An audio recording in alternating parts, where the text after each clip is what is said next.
कि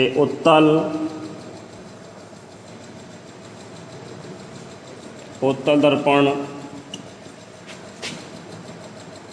द्वारा प्रतिबिंब निर्माण या प्रतिबिंब बनाना। नंबर 1 पहला, जब वस्तु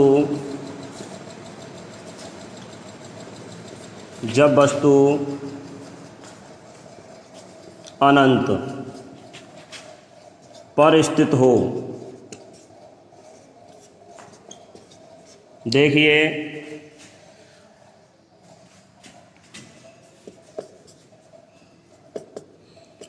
उत्तल दर्पण द्वारा प्रतिबिंब निर्माण, हमने पहला पॉइंट लिखा है कि जब वस्तु अनंत पर स्थित हो। तो उसके लिए क्या करते हैं बेटा, ध्यान देना इस चीज़ के लिए। अब सबसे पहले तो हमें यह ध्यान रखना है कि उत्तल दर्पण बनाना है। तो उत्तल दर्पण मैंने आपके लिए बताया था कि उसके अंदर के पृष्ठ पर क्या होती है, पॉलिश होती है। ध्यान रखना इस चीज़ का।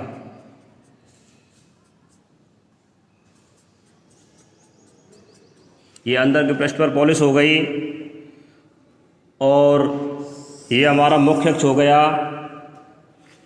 अब हमारे पास जो स्थिति है वो क्या है कि जब वस्तु अनंत पर स्थित हो बेटा।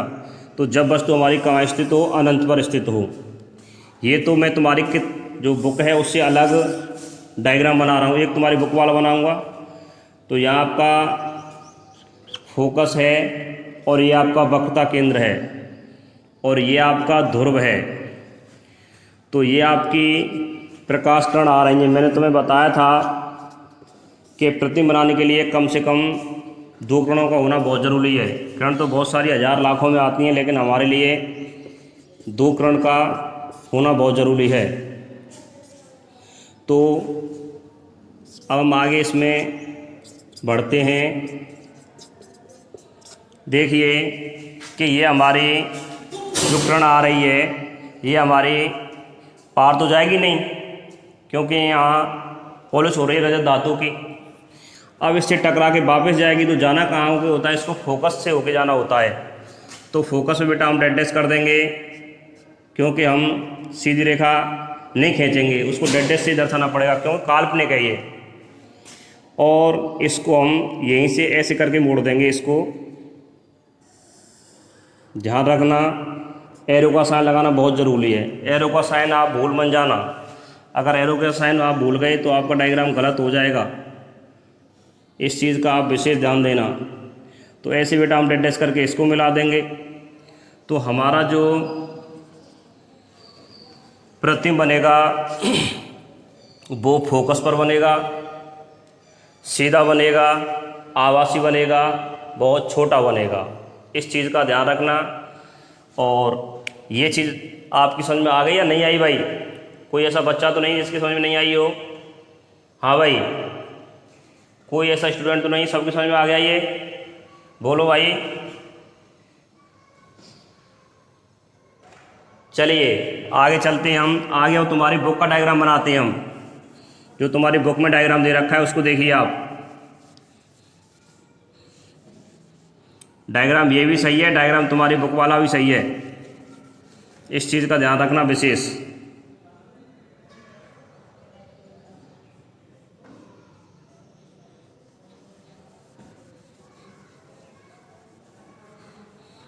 देखो, एक किरण तो हमने सीधे उसको वक्रता केंद्र से गुजार दो, तो ये तुम्हें पता है इस कंडीशन में आएगी और इसी कंडीशन में वापस हो जाएगी वक्रता केंद्र से ये सीधी। यहाँ मान लो वक्रता केंद्र, क्योंकि थोड़ी सी लाइन टेढ़ी ना हो। ये मान लिया हमने वक्रता केंद्र को भाई। अब एक लाइन को क्या करेंगे आप, फोकस पे गुजारी तो वो सीधी क्या हो जाएगी, समांतर हो जाएगी।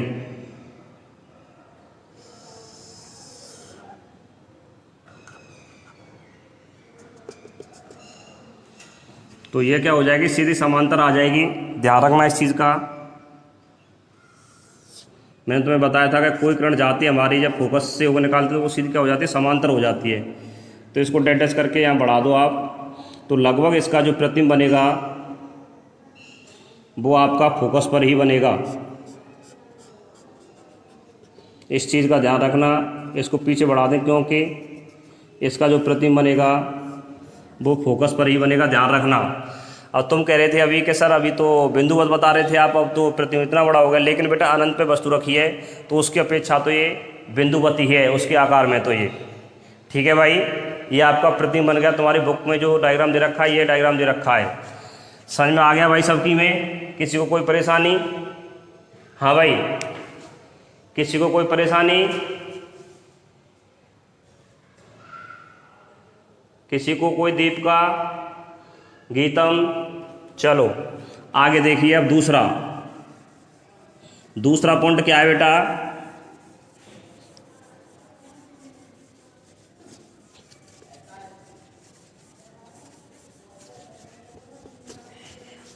दूसरा पॉइंट है हमारा, जब वस्तु हमारी दर्पण के सामने स्थित हो। जब वस्तु दर्पण के सामने स्थित हो। देखो लिखने को तो ये भी लिख सकते हैं कि जब वस्तु उत्तल दर्पण के सामने स्थित हो। उत्तल दर्पण तो हमने ऊपर लिख दिया, तो इसलिए मैं, हाँ भाई क्या कह रहे हो? कुछ कह रहे हो क्या? हाँ भाई कुछ कह रहे हैं क्या? हाँ भाई कोई कुछ कह रहा है? चलो ठीक है। इसको हम ये भी लिख सकते थे कि जब वस्तु उत्तल दर्पण के सामने स्थित हो, या मैंने ये रख दिया कि जब वस्तु दर्पण के सामने स्थित हो। बात एक ही, दोनों का मतलब एक ही, ध्यान रखना इस चीज़ का, क्योंकि ऊपर मैंने लिख दिया इस चीज़ को। ये हमारा दर्पण हो गया बेटा, और ये हमारे पास, अब वस्तु मान के चलो मैंने यहाँ रख ली वस्तु, ठीक है, और यहाँ आपका फोकस है और ये आपका वक्रता केंद्र है। तो मैंने वस्तु को यहाँ रख लिया। अब तुम्हें पता है एक किरण तो हमारी क्या है कि सीधी इस दर्पण से जाएगी, वो फोकस से होकर निकल जाएगी।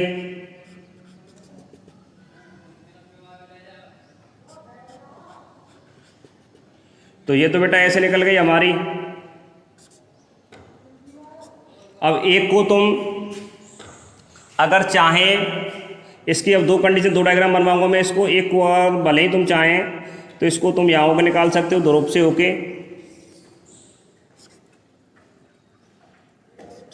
इसको बेटा तुम आगे बढ़ा दोगे डेटेस करके, तो आपका जो प्रतिबिंब है वो यहाँ बनेगा। प्रतिबिंब में वो आपका कहाँ बनेगा?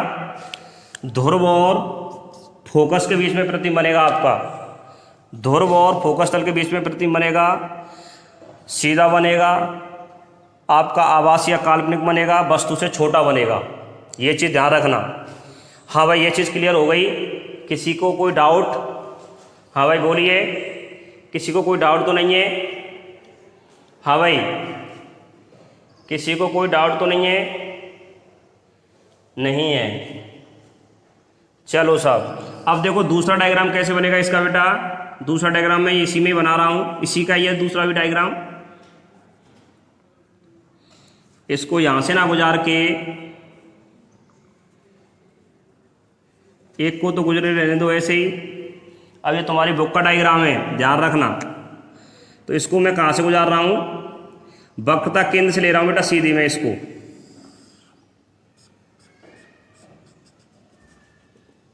तो तुम्हें पता है वक्रता केंद्र में वो यही मिल रही है, और ये आपकी ऐसे जा रही है, ऐसे लौट के वापस आ रही है।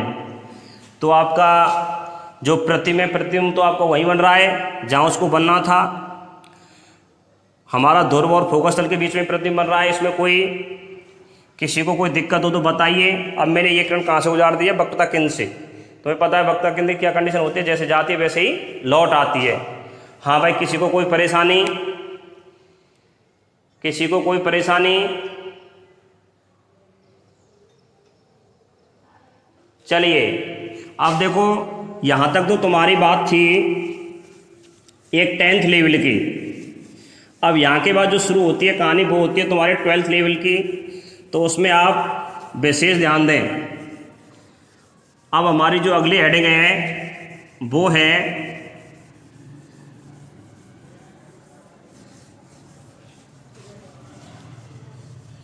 अगली जो हेडिंग है हमारी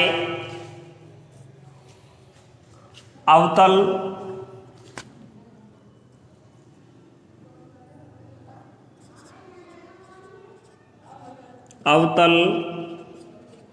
दर्पण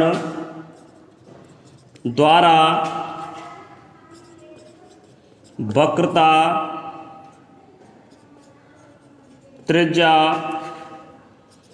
और फोकस दूरी में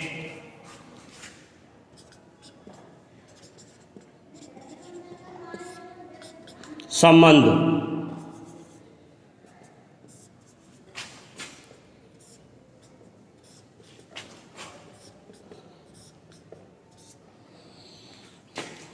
हाँ भाई, अब इस डेरिवेशन को ध्यान से समझना तुम लोग, क्योंकि यहाँ वहाँ तो हमारे पास फॉर्मूला आता है कि F बराबर R/2। 10th क्लास में डायरेक्ट पढ़ा दिया जाता है R/2, लेकिन यहाँ हमें ये प्रूव करना है कि R/2 कैसे आया। उस चीज़ को हमें यहाँ क्या करना है, प्रूव करना है, यहाँ दिखाना है सिद्ध करके हमको। तो वहाँ लिखा आएगा कि अवतल दर्पण द्वारा वक्रता त्रिज्या, मतलब अवतल दर्पण द्वारा वक्र त्रिज्या और फोकस दूरी में संबंध बताओ।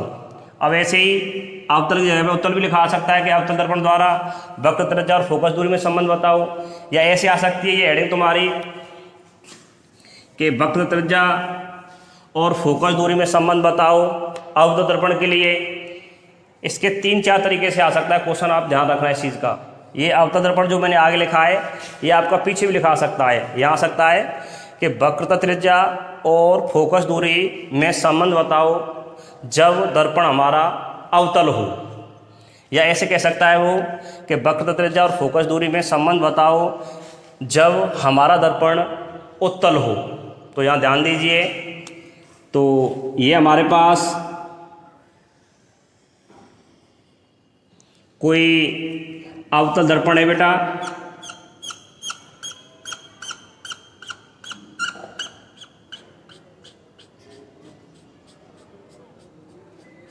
ये कोई अवतल दर्पण है और ये बेटा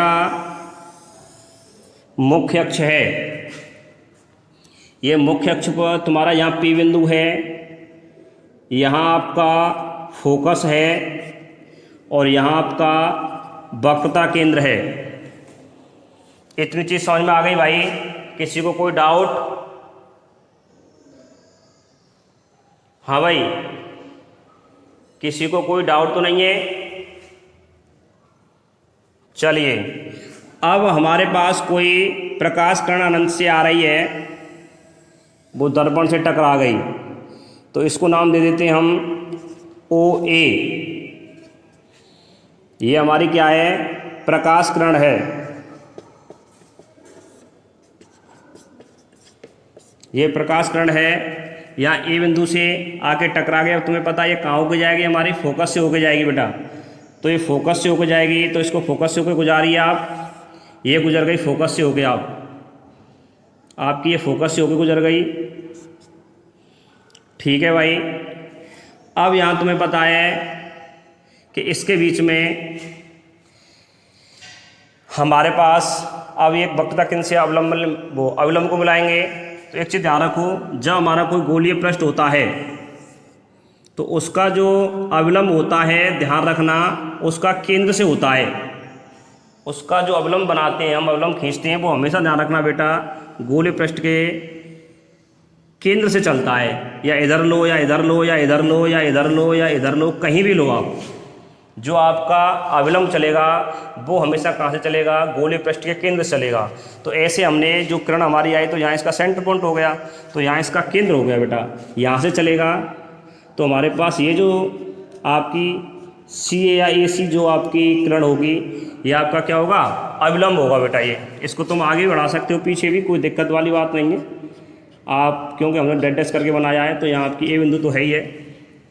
अब देखिए, अब यहाँ आपको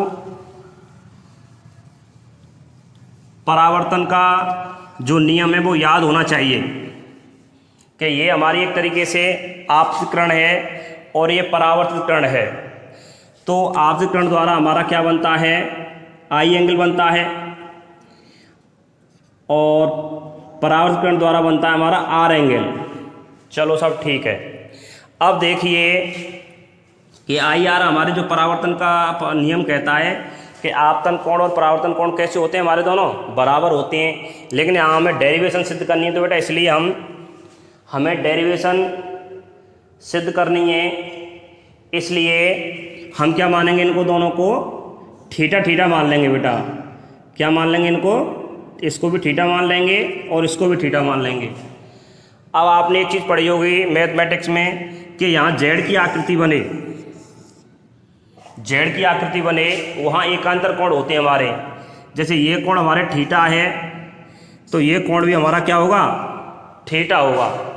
ध्यान रखना, ये कोण हमारा थीटा है तो ये कोण भी हमारा क्या होगा, थीटा होगा बेटा।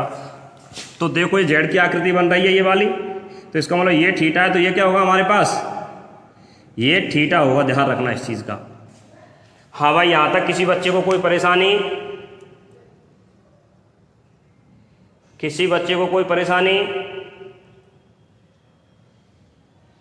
चलिए साहब, अब आगे देखिए अब यहाँ हमारे पास ये एंगल है। अब मान के चलिए कि अब हमें एंगल ये चाहिए कि ए एफ पी, तो ये हमारा ये बहिष्कोण हो जाएगा। तो बहिष्कोण क्या होता है, बाहर के दो कोणों का योग के बराबर होता है। तो ये कितना हो जाएगा बेटा, 2 थीटा हो जाएगा यहाँ पे ये, क्योंकि 1 और 2 दोनों जुड़ जाएंगे हमारे यहाँ पे, थीटा प्लस थीटा, तो कितना हो गया, 2 थीटा हो गया। हाँ भाई, देखिए ये बहिष्कोण बेटा हमारे पास किसके बराबर है, ये बहिष्कोण कौन सा बन रहा है हमारे पास, इधर देख लो, मैं बस कराऊंगा आपको पूरी चीज़।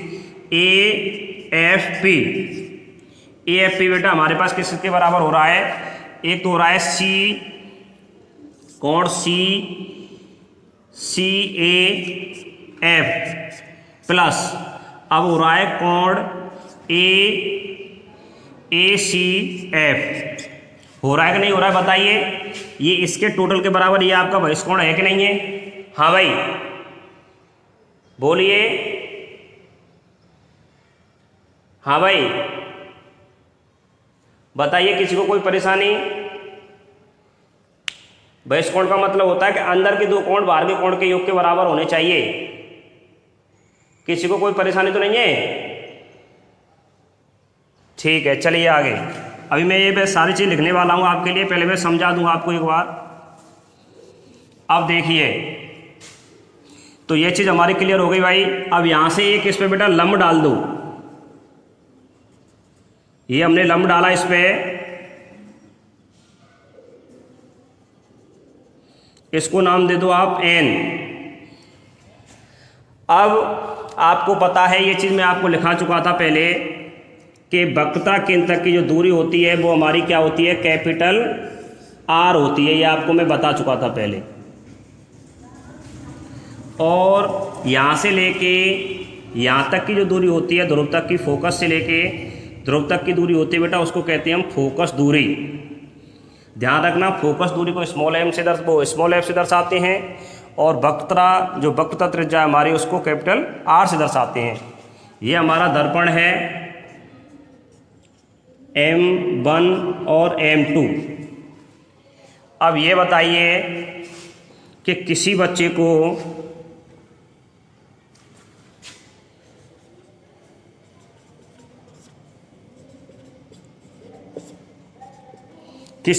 डायग्राम में कोई दिक्कत हो, हाँ भाई, किसी बच्चे को डायग्राम में कोई दिक्कत हो, आगे चले,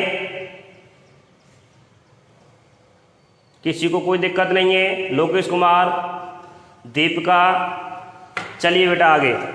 अब ये डायग्राम आपकी समझ में आ गया होगा। अब आगे देखिए, अब आगे इसकी थ्योरी कैसे लिखते हैं उसको देखिए आप। देखो थ्योरी को जितना आप लिखना चाहें उतना लिख सकते हैं, जितना नहीं लिखना चाहें उतना नहीं लिख सकते हो आप लोग। देखो इधर, तो अब यहाँ लिखेंगे माना M1 व M2 एक छोटे द्वारक वाला अवतल दर्पण है जिस पर एक किरण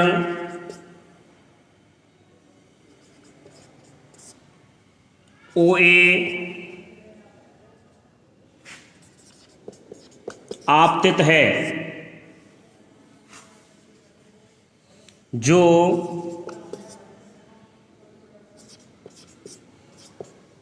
दर्पण से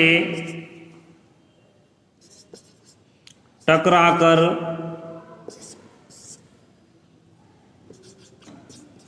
फोकस तल से होती हुई गुजर जाती है। समझ रहे बात को? इसकी परिभाषा जितना आप बड़ी चाहें इतनी बड़ी लिख सकते हो, इतनी छोटी चाहें इतनी छोटी लिख सकती हो। क्यों कि ये आपका जो बोर्ड के अंदर आता है बेटा 2 नंबर का आता है। ये कितने नंबर का आता है? 2 नंबर का आता है। तो इसमें अब क्या करेंगे तुम, बिंदु ए से हमने AC एक अवलंब डाला, फिर हमने A से एक और लंब डाला। ये हमारे पास अविलंब है और ये बेटा क्या है हमारे पास लंब है, ध्यान रखना, क्योंकि यहाँ हमने डिस्ट्रीब्यूट नहीं किया है। तो ये हमने एंगल डाले हैं इसमें अलग अलग, तो इसलिए हमने इसको क्या नाम दे रहे हैं? अविलंब नाम दे रहे हैं। हाँ भाई, किसी को कोई परेशानी? इस प्रकार से हम पूरी इसकी जो प्रस्तावना पूरी लिख लेंगे इसकी हम। किसी को कोई दिक्कत भाई? किसी को कोई परेशानी? चलिए आगे चले।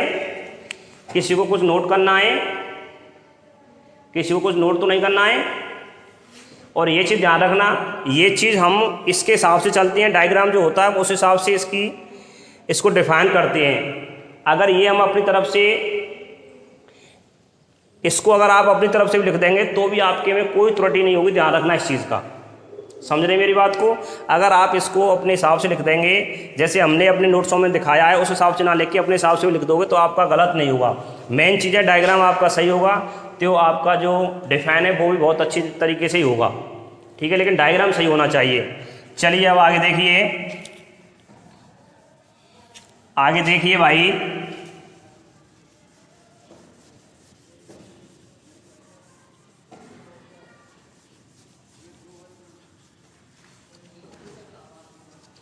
देखिए आगे। अब हमारे पास कोण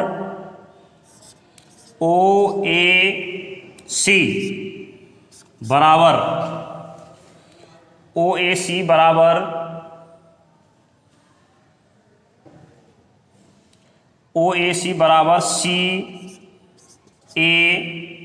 CAF।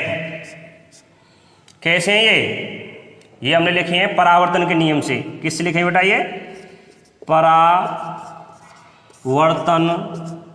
के नियम से। हाँ भाई, किसी को कोई परेशानी? हाँ भाई, किसी को कोई परेशानी? कोण OAC, ठीक है। फिर कोण हमने लिया है CAF।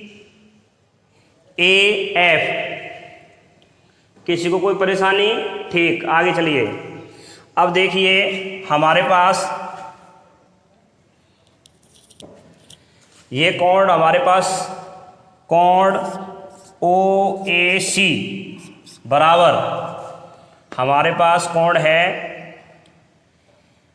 OAC कोण है हमारे पास ए सी एफ, कोण है ओ ए सी, फिर हमारे पास है ए सी एफ। तो ये क्या है बेटा, हमारे पास एकांतर कोण है, एकांतर कोण। हाँ भाई, ये चीज समझ में आ गई? किसी को कोई दिक्कत? ये समझ में आ गई, नहीं आई? नो। देखो बेटा, ये हमारे पास ए ओ ए सी, ये वाला एंगल, ये वाला ये वाला ये वाला, और फिर हमारे पास क्या है, ए सी एफ, ये वाला एंगल। तो तुम्हें पता है ये स्थिति हमारी कहाँ बन रही है, जेड आकृति बन रही नहीं बन रही है? तो ये कैसे कोण है हमारे, एकांतर कोण है ये हमारे पास। हाँ भाई, आ गई? चलिए, किसी को कोई दिक्कत? आ गई, चलिए ठीक है। अब आगे देखिए बेटा, हमारे पास कोण ए एफ पी बराबर, ए एफ पी बराबर हमारे पास क्या कंडीशन होगी, ए एफ पी बराबर हमारे पास स्थिति होगी कोण ए सी एफ प्लस कोण, हमारे पास हो गया ए सी एफ, फिर हमारे पास हो जाएगा सी ए एफ। ये क्या है बेटा, बहिष्कोण है। हाँ भाई बोलिए, सही में आ गया? हाँ भाई, किसी को कोई परेशानी? किसी को कोई परेशानी? चलिए, बस बस ठीक है, इतना ही ठीक है। अब आगे देखिए, आगे मैं अब इसको रफ कर रहा हूं। अब सबसे पहले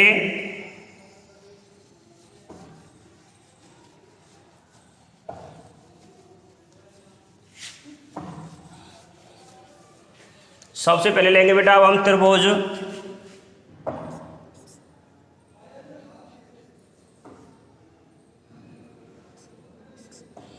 त्रिभुज कौन सा लेंगे हम?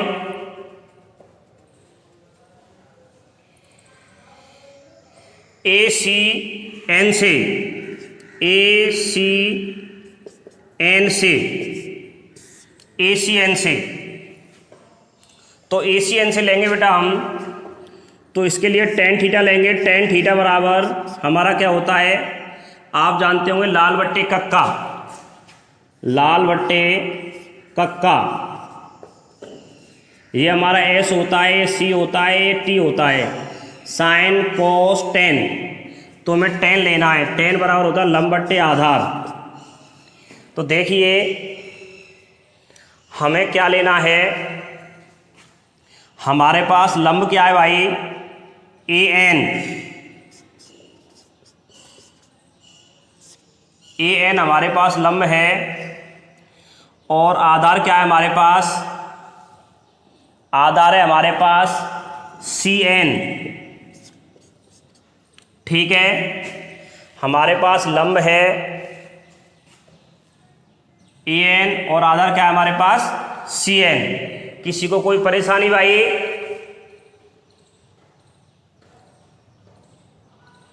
किसी को कोई परेशानी? अच्छा साहब, आगे देखिए बेटा कि यहाँ हम क्या करेंगे, थीटा का जो मान है वो बहुत ज़्यादा, तो इसको क्या मानेंगे, अत्यल्प मानेंगे। जब थीटा का मान अत्यल्प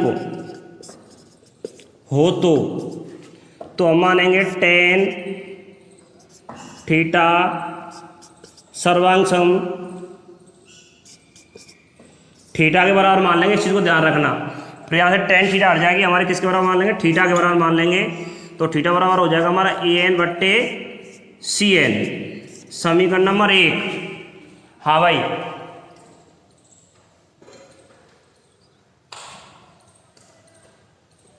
हाँ भाई, किसी को कोई दिक्कत? किसी को कोई दिक्कत? चल,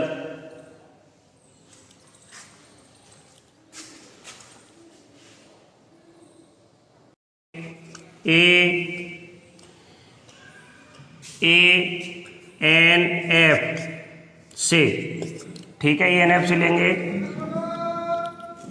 तो इसके लिए मैंने तुम्हें बताया था कि क्या माने tan 2 थीटा, वो 10 लेंगे हम।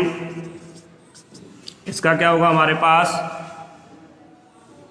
ये होगा हमारे पास वही लंब बट्टे आधार AN बट्टे FN। हाँ भाई, किसी को कोई परेशानी? हमने ये माना बेटा त्रिभुज ANF, तो ANF से tan 2 थीटा, tan 2 थीटा, इसमें ऐसे भी ले सकते हैं, कोई दिक्कत नहीं। उसमें ये सोच रहे हो तो मैं ऐसे नहीं लेंगे, तो इसको ऐसे भी ले सकते हैं हम कि AFN से, ऐसे भी ले सकते हैं हम। इसमें कोई डाउट संदेह नहीं है। हाँ भाई बोलो, बोलो भाई।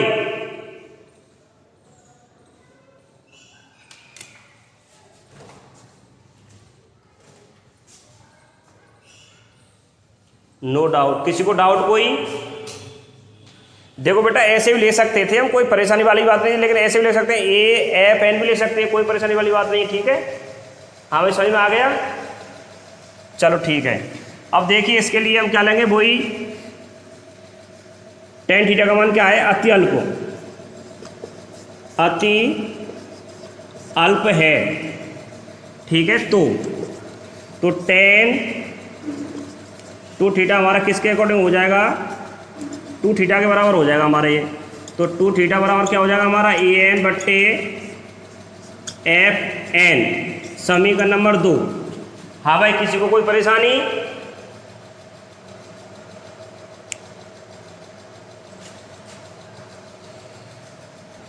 अब समीकरण 1 वो है। अब हमें चित्र की जरूरत है अभी थोड़ी देर के लिए, क्योंकि अभी हमें इससे मान निकालने हैं। इस चीज़ को ध्यान रखना, तुम्हें वो केजी नर्सरी वाली वो आदत रटी हुई है कि ये एंगल लेना है, ये एंगल लेना है, ऐसे नहीं होता है। हमारी कंडीशन होती है, उसके हिसाब से एंगल लिए जाते हैं। देखिए अब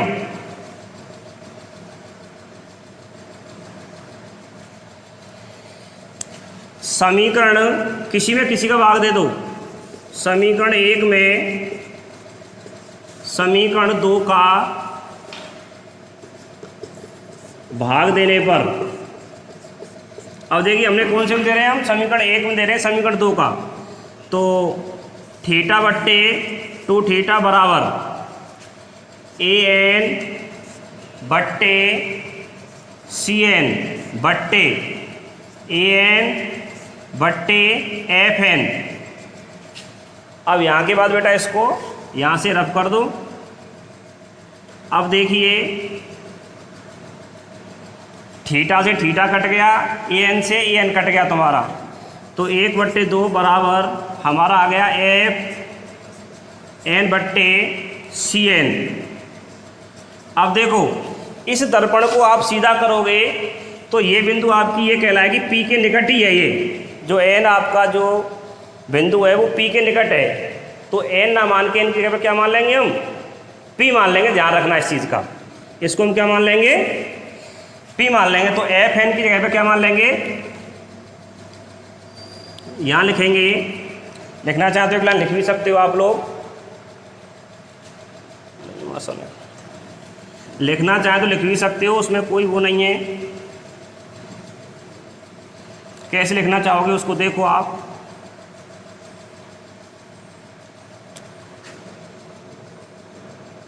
यहाँ N बिंदु, P बिंदु, N बिंदु, P बिंदु के अति निकट है, तो अति निकट है तो एन बराबर के आपका हो जाएगा पी एफ, और यहाँ आपका सी एन, ऐसे सी एन का हो जाएगा, तो सी एन बराबर के हो जाएगा आपका सी पी। अब बेटे इन मानों को रख लो इसमें, तो 1/2 बराबर पी एफ बट्टे सी पी। अब चित्रानुसार चलेंगे हम।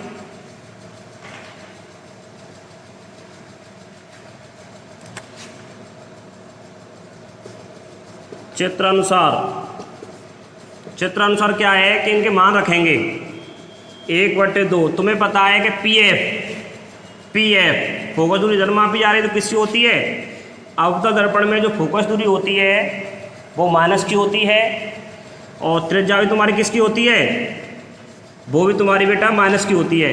या ऐसे सुन लो कि अवतल दर्पण में हमारी सभी चीज़ें किसकी होती हैं? माइनस की होती हैं। ध्यान रखना, चाहे वो हमारी बिंब की दूरी हो, चाहे वस्तु की दूरी हो, चाहे वक्र त्रिज्या हो, चाहे हमारी फोकस दूरी हो, चाहे हमारा कुछ भी हो, अवतल दर्पण में सभी किसकी होती है? माइनस की होती है। बेटा देखो, माइनस से माइनस कट गया तो 2f बराबर क्या आ गया? आर।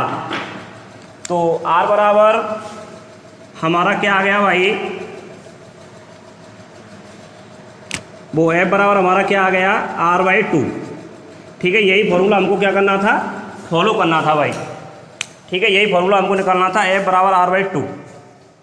और वैसे r बराबर पूछें तो आपका r बराबर हो जाएगा 2f। तो जो वक्रता त्रिज्या होती है, फोकस दूरी कितनी होती है? दूनी होती है। वही चीज़ तुम्हें आपको बताता था कि भाई इतनी हमारी फोकस है तो इतनी हमारी क्या होगी? वक्रता त्रिज्या होगी, क्योंकि हमारे यहाँ से लेकर यहाँ तक क्या होती है? वक्रता त्रिज्या होती है। तो दूनी तो हो गई है फोकस दूरी की। हाँ भाई, किसी को कोई डाउट?